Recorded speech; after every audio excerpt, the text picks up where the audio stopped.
সুনাই সৈয়দপুর রায়পাড়ার রাস্তার পাশে এক যুবকের মৃতদেহ উদ্ধার ঘটনাটি ঘিরে সৃষ্টি হয়েছে রহস্যের।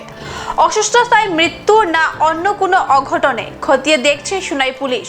বিশদে তথ্য জানা যায়, আজ সকালে স্থানীয়রা যুবকের মৃতদেহ দেখতে পেয়ে পুলিশে খবর দেন। রাঙ্গিরখাড়ি পুলিশ ঘটনাস্থলে পৌঁছে মৃত যুবকের সাথে থাকা একটি স্কুল ব্যাগ থেকে তার পরিচয়পত্র উদ্ধার করলে জানা যায় হতভাগ্য যুবকের নাম তৈবুর রহমান, বাড়ি কাপ্তানপুর এলাকায়। প্রাথমিকভাবে তদন্ত শেষে পুলিশ মৃতদেহ উদ্ধার করে শিলচর ময়নাতদন্তের জন্য মেডিকেল কলেজ ও হাসপাতালে পাঠিয়ে দেয়। এদিকে স্থানীয়রা জানান, এদিন সকালে যুবকটিকে রাস্তার পাশে বসে থাকা অবস্থায় প্রথমে দেখতে পান। এরপর তার হাত পা কাঁপতে থাকে এবং সে মাটিতে শুয়ে পড়ে। কিছুক্ষণের মধ্যেই যুবকটি প্রাণ হারায়, তবে তার হাতে একটি সূচের দাগও দেখতে পাওয়া গেছে। যুবকের সাথে থাকা ব্যাগের মধ্যে মশারি, বেড কভার ইত্যাদি সামগ্রী পাওয়া গেছে। এতে প্রাথমিকভাবে ধারণা করা হচ্ছে যুবকটি বাড়ি থেকে কোথাও কয়েকদিনের বসবাস করার পরিকল্পনা নিয়েই বেরিয়েছিল।